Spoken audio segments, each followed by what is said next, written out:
You're listening to the Information Security and OSINT podcast, episode 52, originally released on April 8th, 2021. As always, I'm Josh Amishav. This week we're going to do a news analysis episode. The goal is to give you a curated and concise summary of the latest InfoSec news, and hopefully we'll be in and out in under 10 minutes. So let's get started. Back in January, Ubiquiti reported a data breach and pretty much downplayed the severity. Just to note, Ubiquiti is a very large cloud IoT vendor who makes routers, network video recorders, and security cameras.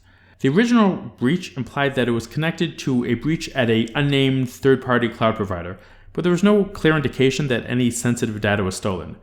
Brian Krebs reported this week that a whistleblower came forward, and turns out there's no indication that data was stolen because they weren't logging anything. The attackers had complete access to all of Ubiquiti's AWS infrastructure, including read-write access to their databases as well as S3 buckets. If you have a Ubiquiti account and haven't yet updated the password since January 11th, 2021, now'd be a good time to do so, as well as enabling two-factor authentication.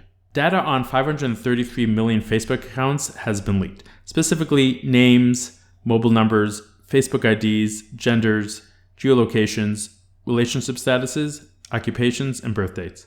The data first surfaced in June 2020 when it was for sale and has now become publicly available. Facebook said that the data was collected in 2019 before they changed the functionality to prevent this type of data from being scraped from profiles. What I found most interesting was that Mark Zuckerberg's data was in there as well.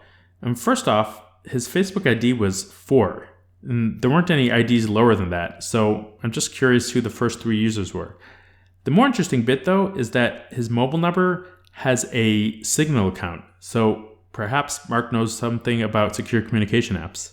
PHP's official Git repository was hacked and 2 backdoors were planted. This is yet another example of a software supply chain attack. The backdoors executed the injected PHP code if the user agent started with the string Zerodium. PHP has a post-commit review, which caught the backdoor within hours. But as a result of the hack, the team decided to stop hosting their own code repo and migrated to GitHub.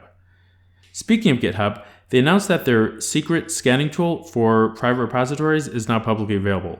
Now, there are a lot of similar tools like TruffleHug that enable pen testers and bounty hunters to find secrets on publicly available repos, so this should be a good addition to help folks secure their own code. They also announced a beta launch of their security overview tool that checks code for vulnerabilities and provides a single interface to view all the issues found. A call center provider called 200 Networks had an insecure database without password protection exposed, which leaked 1.48 million phone records. It looks to me like it was an open Elasticsearch instance running on TCP 9200. At least 2 Australian government ministers were the victim of a phishing attack via Telegram. Apparently, the goal of the attack was to find contact details of pro-democracy activists in Hong Kong. What's interesting about the story is that one of the ministers was tricked into sending the attacker his 2-factor authentication code used when he set up the Telegram account, and perhaps that should have been a red flag. On a similar note, Cyberscoop reported that hackers tried to break into email accounts belonging to German parliamentarians as well. It's not clear how successful the phishing attacks were or what their goal was. A critical bug in NetMask NPM package was found. The package has been downloaded more than 238 million times, so it's safe to say that it's pretty widely used. The issue is in how IP addresses are interpreted when the address starts with a 0. So, for example, say you're filtering addresses to protect against a server-side request forgery or remote file include attack, and you block addresses like 127.0.0.1. So in this case, you could bypass that check by prepending a 0 to the address. So it'd be 0127.0.0.1. The issue is fixed in version 2.0.0, so it might be a good idea to upgrade if you haven't already. Now, remember the Spectry Meltdown bugs from 2018? In case you don't, they were side channel attacks that allowed malicious code to read memory that they wouldn't normally have permission to. What made the attacks worse was that you could launch the attack remotely via JavaScript. So just visiting a web page can kick off the attack. Back then, countermeasures were put into browsers as well as operating systems, which reduced the precision of timing functions. In other words, they made the attack harder to execute, but weren't a real solution to the underlying issue. Researchers at Symantec found that they could bypass the mitigations in the Linux kernel by exploiting extended Berkeley packet filters to grab the contents of kernel memory. Mikko Kantala found a zero-click exploit in macOS's Mail, which lets an attacker place arbitrary files within Mail's sandbox environment. Now, this may not sound so bad, but Miko found that you can send compressed configuration file attachments that could be used to redirect your victim's email to take over their accounts via password resets. The attack could also spread in a worm-like fashion. The underlying issue was in the way mail automatically uncompressed attachments and then didn't clean up the temporary directory used. Researchers from Palo Alto Networks found 30 containers on Docker Hub that contained cryptojacking images. Those images had a total of 20 million downloads, which they estimate would translated into $200,000 US in mined cryptocurrencies.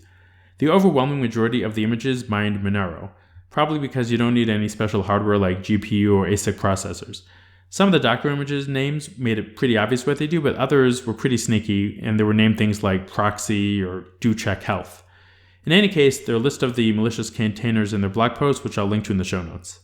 Alright, finally, Brian Krebs has an interesting story about Microsoft Exchange servers getting hacked.